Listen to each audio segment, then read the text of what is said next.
Hello दोस्तों, स्वागत है आप सभी का विकास यूनिवर्सिटी में। मेरा नाम है विकास शर्मा और आज का जो हमारा टॉपिक रहेगा वो रहेगा बस आर्किटेक्चर। तो चलिए आइए स्टार्ट करते हैं, सीखते हैं बस आर्किटेक्चर के बारे में।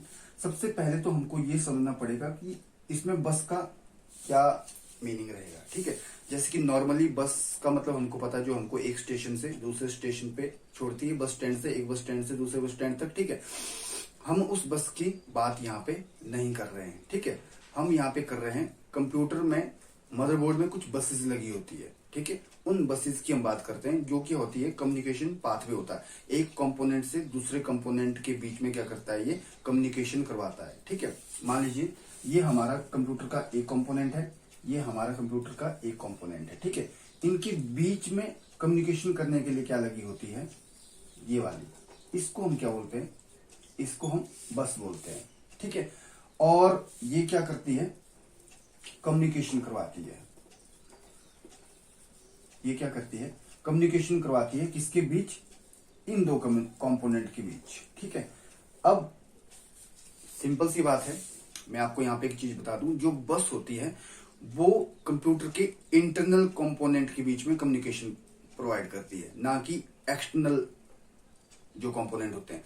जैसे कि हमारा प्रिंटर क्या है, एक्सटर्नल कंपोनेंट है, प्रोजेक्टर एक्सटर्नल कंपोनेंट है, हमारा कीबोर्ड है, माउस है, ये क्या है, एक्सटर्नल कंपोनेंट है। इनके बीच में बसेस नहीं लगी होती है। बसेस कहां पे लगी होती है, जस्ट कंप्यूटर के इंटरनल कंपोनेंट के बीच में कम्युनिकेशन प्रोवाइड करने के लिए। ठीक है, क्लियर हो गया ये। अब ठीक है, आगे देखते हैं।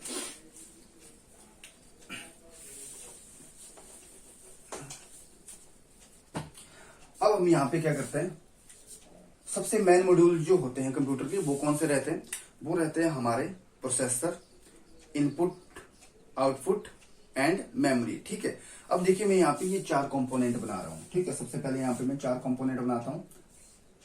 मान लीजिए हमारा हो गया ये प्रोसेसर, ये हो गया हमारा प्रोसेसर, एंड ये हो गया हमारा इनपुट आउटपुट, मैंने साथ ही डाल दी, एंड यहाँ पे मैंने डाल दी मेमोरी।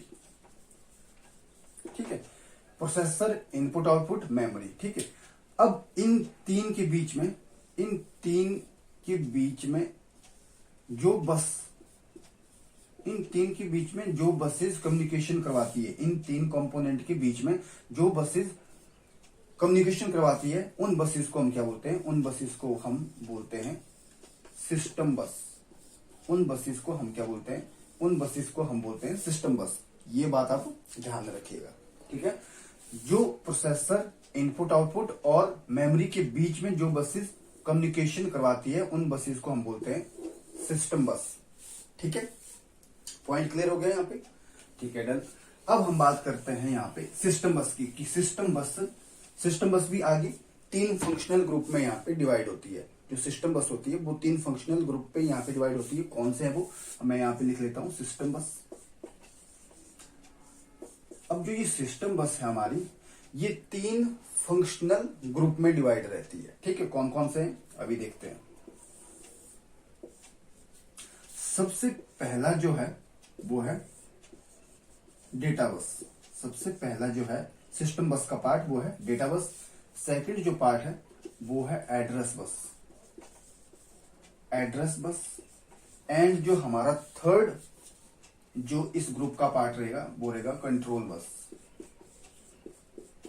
Control bus. ठीक है, तो अगर आपसे पूछा भी जाएगा कि टाइप्स ऑफ बसेस की, कितने बस की टाइप है कंप्यूटर में, तो हमारे पास आ गया data bus, address bus and control bus. और ये क्या है, सिस्टम बस के तीन पार्ट है। ठीक है, और सिस्टम बस क्या होती है, जो कि प्रोसेसर को, इनपुट डिवाइस को, आउटपुट डिवाइस को और मेमोरी डिवाइस को आपस में कम्युनिकेशन करवाती है, उसको हम क्या बोलते हैं, उसको बोलते हैं सिस्टम बस। और बस क्या, एक कम्युनिकेशन पाथवे है, किसके बीच में, internal component of the computer. Just simple, इतना सही फंडा है। क्लियर हो गया बस का फंडा। अब बात करते हैं कि डेटा बस क्या होती है, एड्रेस बस क्या होती है और कंट्रोल बस क्या होती है। सिंपल सा नाम से भी देखते हैं, छोटा सा नाम से भी देखते हैं। डेटा बस में क्या लगा, डेटा। ठीक है, तो ये बस क्या करती है, डेटा ले जाती है। तो ये वाली डेटा बस क्या करती है, डेटा ले जाती है। अब यहाँ पे देखिए, यहाँ पे क्या लगा, एड्रेस। तो सिंपल सी बात है, ये वाली बस क्या ले जाती होगी, ये एड्रेस ले जाती है। और ये बस क्या ले जाती है, कंट्रोल बस में जो ये वाली बस है ये क्या ले जाती है, ये कंट्रोल सिग्नल ले जाती है। सिंपल, नाम से क्लियर हो गया। अब थोड़ा इनके बारे में डिटेल में समझते हैं। आर्किटेक्चर के थ्रू ही बस का आर्किटेक्चर बनाते हैं, उसके थ्रू ही हम इन तीनों बसेस के बारे में डिटेल में यहाँ पे समझते हैं। अब मैं यहाँ पे साथ के साथ अब मैंने क्या आपको बताया था, सिस्टम बस कौन कौन सी सिस्टम बस किसे हम कहते हैं, किस बसेस को हम सिस्टम बस कहते हैं, जो buses processor, input device, output device और मेमोरी के बीच में कम्युनिकेशन करती है, उनको क्या बोलते हैं हम, सिस्टम बस। तो यहाँ पे हम कौन से मॉड्यूल बनाएंगे, यही 4 मॉड्यूल बनाएंगे। ठीक है, सबसे पहला मॉड्यूल हमारे पास हो गया प्रोसेसर। सबसे पहला जो मॉड्यूल है वो हमारे पास कौन सा है, प्रोसेसर। क्लियर है। और प्रोसेसर में कौन कौन सी चीजें होती है, एएलयू होता है, आपके कुछ रजिस्टर होते हैं, ठीक है, एंड कंट्रोल यूनिट होता है। ठीक है, डन। अब देखिए सबसे पहले हम बनाएंगे डेटा बस। ठीक है, तो सबसे पहले मैं यहां पे क्या कर रहा हूं, मैं यहां पे बना रहा हूं आपकी डेटा बस।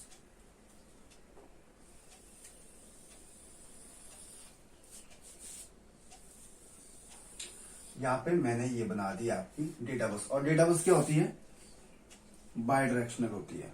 ठीक है, ये हमारी कौन सी होगी, डेटा बस। यहां पे लिख लेते हैं नाम, डेटा बस। क्लियर। अब देखिए नेक्स्ट कौन सी बस थी, नेक्स्ट जो हमारी बस थी वो थी एड्रेस बस। ठीक है,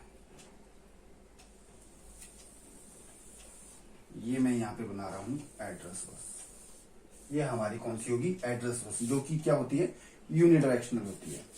और उसके बाद हमारी आ गई कंट्रोल बस। ठीक है, कंट्रोल बस भी क्या होती है, इसको मैं अलग कलर से कर लेता हूं ताकि डिफ्रेंशिएट अच्छे से हो जाए। और यहां पे हमारे पास कौन सी आ गई है, ये आ गई हमारे पास कंट्रोल बस। ठीक है, ये आ गई एड्रेस बस और ये हमारे पास आ गई कंट्रोल बस। ठीक है, अभी तक मेरा एक मॉड्यूल हुआ प्रोसेसर, अभी हमको 3 मॉड्यूल और लगाना है। ठीक है, तो एक मॉड्यूल कौन सा था, मेमोरी। तो यहां पे मैं क्या कर लेता हूं, ये मेमोरी हो गया। और नेक्स्ट जो था वो था इनपुट। आप साथ भी लिख सकते हैं इनपुट, मैं अलग अलग कर रहा हूं। आप साथ भी लिख सकते हैं इनपुट आउटपुट, मैं यहां पे अलग अलग कर रहा हूं, इनपुट एंड आउटपुट। ठीक है, बन गए चारों module, processor, memory, input, output. उसके बीच में ये क्या लगी, ये तीनों हमारे पास क्या है, ये तीनों हमारे पास क्या है, सिस्टम बस। ठीक है, कौन कौन सी सिस्टम बस, data bus, address bus and control bus. ठीक है, अब यहां पे ध्यान से देखिएगा, अब यहां पे आप ध्यान से एक बात देखिएगा, जो डेटा बस है, डेटा कहां पे होगा, डेटा कहां पे, मेमोरी में। ठीक है, अगर प्रोसेसर को डेटा की नीड पड़ेगी तो कहां से ले जाएगा डेटा, मेमोरी से। तो डेटा कहां से जाएगा, मेमोरी से। अगर प्रोसेसर को कोई प्रोसेस्ड डेटा है वो सेव करना है मेमोरी में, तो भी कहां से जाएगा, डेटा बस के थ्रू जाएगा। ठीक है, तो हम क्या करते हैं, यहां से लगा देते हैं डेटा बस। ये हमारी कौन सी बस गई, ये हमारी गई डेटा बस। ठीक है, अब देखिए डेटा बस मैंने यहां पे लगा ली, बट इसको मैं क्या करूंगा, यहां पे बाय डायरेक्शनल करूंगा, क्योंकि दोनों साइड पे डेटा यहां पे फ्लो करेगा। कैसे, अब देखिए प्रोसेसर को नीड पड़ी डेटा की, कहां से उठाएगा, यहां से उठाएगा। तो यहां से इस साइड को भी जाएगा डेटा, ये वाली डेटा बस में इस तरह से अंदर को जाएगा डेटा। अगर प्रोसेसर को कोई प्रोसेस्ड डेटा है वो सेव करना है मेमोरी में, तो कैसे जाएगा, यहां से निकलेगा डेटा बस के और यहां से अंदर को जाएगा। तो दोनों साइड में ये क्या होगी, बाय डायरेक्शनल होगी। कंप्लीट है। अब देखिए, अब डेटा बस इनपुट के साथ देखते हैं। ठीक है, इनपुट से डेटा क्या कैसा होता है, इनपुट से डेटा कैसे जाएगा, पहले इसी को मेमोरी को ही कंप्लीट कर लेते हैं, क्योंकि नहीं तो कंफ्यूज हो जाएंगे आप। ठीक है, अब देखिए एड्रेस, एड्रेस क्या होगा, रजिस्टर क्या करेगा, मेमोरी को एड्रेस देगा। तो यहाँ पे एड्रेस बस कैसी लगेगी, जस्ट ये लग गई एड्रेस बस एक साइड को, क्योंकि एड्रेस क्या होगा, सीपीयू जनरेट करेगा एड्रेस मेमोरी के लिए। ठीक है, मेमोरी तो नहीं जनरेट करेगी एड्रेस, तो एड्रेस क्या होगी, जस्ट यूनिडायरेक्शनल होगी। ठीक है, अब प्रोसेसर क्या करेगा, कंट्रोल सिग्नल जनरेट करेगा, तो कंट्रोल सिग्नल भी क्या करेगा, यूनिडायरेक्शनल होगा। ठीक है, ये बाई डायरेक्शनल होगी, ये दोनों यूनिडायरेक्शनल हो गई। क्लियर है फंडा। अब देखिए इनपुट का, ठीक है, अब इनपुट का देखते हैं। तो इनपुट के लिए क्या होगा, डेटा अंदर को जाएगा प्रोसेसर के लिए। ठीक है, अंदर को जाएगा, तो इसमें हम क्या करेंगे, इसमें यहां पे लगी है डेटा बस, ये डेटा बस है हमारी, ये क्या है हमारी डेटा बस है। तो इसमें इस तरीके से होगा यूनिडायरेक्शनल, क्योंकि जो डेटा है वो सिर्फ अंदर को जा रहा है, वो सिर्फ हम यूजर क्या कर रहा है, इनपुट डिवाइस के थ्रू क्या कर रहा है, डेटा अंदर को डेटा बस से यहां पे फ्लो हो रहा है। क्लियर। अब क्या आ गया, एड्रेस, एड्रेस बस। तो एड्रेस बस का जो डेटा है वो कैसा रहेगा, वो नीचे को रहेगा, यूनिडायरेक्शनल। ठीक है, और कंट्रोल सिग्नल सीपीयू लेगा, तो ये भी कैसा रहेगा, यूनिडायरेक्शनल रहेगा नीचे के लिए। ठीक है, और आउटपुट डिवाइस का जो डेटा है वो सीपीयू कैसा करेगा, आउटपुट डिवाइस में शो करेगा। तो डेटा बस के थ्रू डेटा जाएगा और आउटपुट डिवाइस में यहाँ पे शो हो जाएगा। ठीक है, तो अब देखिए आप यहाँ पे जो ये डेटा बस लगी, ये इस तरीके से यहाँ पे यूनिडायरेक्शनल लगी, नीचे को इसका फ्लो आ रहा है, इनपुट में अंदर को जा रहा है, आउटपुट में बाहर को आ रहा है। ठीक है, और जो एड्रेस सिग्नल है वो सेम कंट्रोल आउटपुट यूनिट को जाएगा सीपीयू के थ्रू, और जो कंट्रोल सिग्नल है वो भी कंट्रोल बस के थ्रू जाएगा बाहर के लिए। ठीक है, क्लियर हो गया। अब यहां पे आप एक चीज देखिए, अब डेटा बस का यहां पे जैसे काम देखते हैं। डेटा बस क्या होती है, जो कि डेटा को ले जाती है कहां से, मेमोरी से सीपीयू, सीपीयू से मेमोरी, या सीपीयू से आउटपुट, या इनपुट से सीपीयू के लिए। ठीक है, तो डेटा बस क्या होती है, जैसे कि हमारा अगर प्रोसेसर हो 8 बिट का, अगर हमारा प्रोसेसर हो 8 बिट का, तो डेटा बस भी कितने बिट की होगी, 8 बिट की। ठीक है, अगर हमारा प्रोसेसर हो 16 बिट का, तो हमारी जो डेटा बस है वो भी कितनी बिट की रहेगी, 16 बिट की। ठीक है, मान लीजिए जैसे कि हमारा प्रोसेसर है 8 बिट का, मान लीजिए हमारा प्रोसेसर है 8 बिट का, जो हमारी डेटा बस होगी, ये मान लीजिए हमारी डेटा बस है, तो डेटा बस कितनी लाइन होगी, 1 2 3 4 5 6 7 8। ठीक है, तो ये क्या रहेगी एक, तो ये पूरी की पूरी क्या रहेगी, एक डेटा बस रहेगी।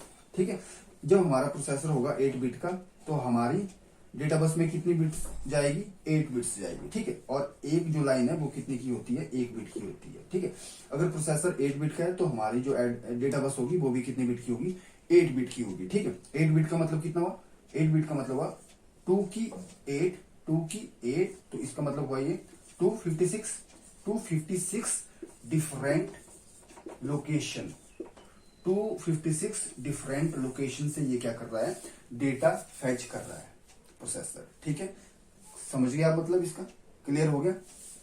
ठीक है, अब एड्रेस बस का क्या होगा, एड्रेस बस में क्या होता है, सीपीयू क्या करता है, एड्रेस जनरेट करता है, किसका, उस डेटे का, उस डेटा का जिसको अपने प्रोसेसर ने क्या करना है, फैच करना है। ठीक है, अब यहां पे मैं एग्जांपल ले लेता हूं, यहां पे एक जस्ट एग्जांपल ले लेते हैं। यहां पे ही हमारे पास जगह तो है नहीं, यहीं पे एग्जांपल ले लेते हैं।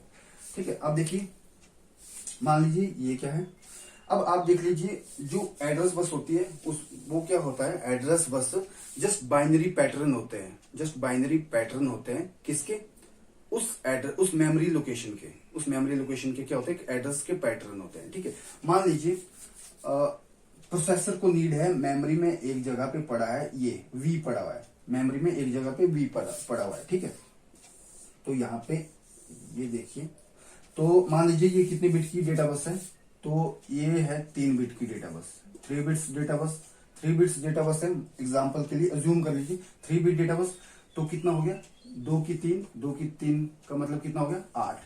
तो ये कितने डिफरेंट लोकेशन को एक्सेस कर रहा है, 8 डिफरेंट लोकेशन को एक्सेस कर रहा है। तो यहाँ पे हम बना देते हैं 8 डिफरेंट लोकेशन, 3 4 5 6 1 1 2 3 4 5 6 7 और 8। ठीक है, तो ये कितनी डिफरेंट लोकेशन होगी, 8 डिफरेंट लोकेशन हो गई। और यहाँ पे क्या हो गया, यहाँ पे मान लीजिए 4 नंबर पे पड़ा है हमारा डेटा, यहाँ पे ऐसे, ठीक है। अब यहाँ पे क्या हो गया, एड्रेस बस में किया जाएगा बाइनरी पैटर्न, ठीक है। अब यहाँ पे देखिए इस लोकेशन की, और ये 3 बिट का डेटा है, 3 बिट का है तो कितनी बिट्स जाएगी, 3 बिट। बाइनरी पैटर्न कितने में आएंगे, 3 बिट में, 0 0 0 0 0 1 0 1 0 0 1 1 1 0 0 0 1 0 1, ठीक है। और आएगा 1 1 0 1 1 1, ठीक है। तो यहाँ पे हमारा कितने बिट का बाइनरी पैटर्न हो गया, 3 बिट का। अब देखिए यहाँ पे डाटा है ये वाला, और उसका डाटा है ये वाला, और उसका एड्रेस क्या है, ये वाला 100, ठीक है। अब देखिए सबसे पहले कंट्रोल सिग्नल क्या करेगा, यहाँ पे अपना प्रोसेसर क्या करेगा, एड्रेस भेजेगा। जो मेमोरी की लोकेशन क्या है, इस मेमोरी की लोकेशन है अब यहाँ पे 100, यहाँ से एड्रेस जनरेट करेगा, एड्रेस बस में कितना 100। सीपीयू क्या करेगा, जनरेट करेगा एड्रेस बस में एड्रेस उस लोकेशन का कितना 100, और वो जाएगा यहाँ से होते हुए यहाँ के लिए, और यहाँ से क्या करेगा, एड्रेस बस के थ्रू नीचे जाएगा 100 जो है वो एड्रेस है, वो यहाँ से फ्लो करके जाएगा मेमोरी में, और मेमोरी में 100 नंबर पे जो भी डेटा पड़ा होगा, जो ये है वो डेटा बस के थ्रू क्या चला जाएगा, अंदर चला जाएगा, कहाँ पे, सीपीयू के पास, किस चीज के लिए, प्रोसेस होने के लिए, ठीक है, सिंपल। और जो ये डेटा बस होती है, ये जो अंदर जो हमारे रजिस्टर लगे हैं सीपीयू में, प्रोसेसर में जो सीपीयू, जो प्रोसेसर में जो रजिस्टर लगे हैं, इनके काफी सारे, आपको पता है कि सीपीयू में काफी सारे रजिस्टर होते हैं, उन रजिस्टर के बीच में भी डेटा को कम्युनिकेट करवाने के लिए अंदर भी डेटा बस ही लगी होती है, ठीक है। ये आप ध्यान में रखिएगा, ठीक है। यहाँ पे हमारा क्लियर हो गया। अब हमारा बचा यहाँ पे कंट्रोल बस। तो कंट्रोल बस क्या होता है, कंट्रोल बस में क्या करते हैं, प्रोसेसर क्या करता है, कंट्रोल सिग्नल जनरेट करता है। और आपको पता है किसके थ्रू, कंट्रोल यूनिट के थ्रू क्या करता है, कंट्रोल सिग्नल क्या करता है, ये जनरेट करता है। और किस में जनरेट करता है, कंट्रोल बस में जनरेट करता है, ठीक है। अब कंट्रोल सिग्नल क्या है, जैसे कि आपको मेमोरी में रीड करना है, मेमोरी में राइट करना है, इनपुट में क्या करना है, रीड करना है, इनपुट में राइट करना है, आउटपुट रीड करनी है, आउटपुट राइट करना है, या आपको कोई चीज लोड करनी है, ठीक है, या आपको रिसेट करना है, ठीक है, या कोई चीज एक्नॉलेज करनी है। तो ये सारे क्या है, ये सारे है कंट्रोल सिग्नल, जो कि प्रोवाइड जनरेट करता है सीपीयू, किसके थ्रू, कंट्रोल यूनिट के थ्रू। और जाएगा कहां से वो कंट्रोल सिग्नल, कंट्रोल बस के थ्रू जाएगा, ठीक है। सिंपल सा फंडा है, ठीक है। तो इस तरीके से क्या करते हैं, बस वर्क करती है, सिंपल सा फंडा है, कोई दिक्कत नहीं है। डेटा बस में क्या जाएगा, डेटा जाएगा। एड्रेस बस में क्या जाएगा, एड्रेस जाएगा, किसका, उस मेमोरी लोकेशन का। और कंट्रोल सिग्नल से क्या जाएगा, कंट्रोल के सिग्नल जाएंगे, कंट्रोल सिग्नल जाएंगे। जैसे कि रीड करना है भाई, राइट करना है, मेमोरी से कुछ रीड करना है, मेमोरी में कुछ राइट करना है, ठीक है। ये सारी चीजें कहां से जाएगी, कंट्रोल बसेस से जाएगी, ठीक है, सिंपल। तो अभी भी कोई दिक्कत है आपको इस टॉपिक के बारे में, तो आप कमेंट सेक्शन में जाके कमेंट जरूर कीजिएगा, मैं आपको आंसर जरूर करूंगा। आप सभी का बहुत बहुत धन्यवाद इस वीडियो को अंत तक देखने के लिए।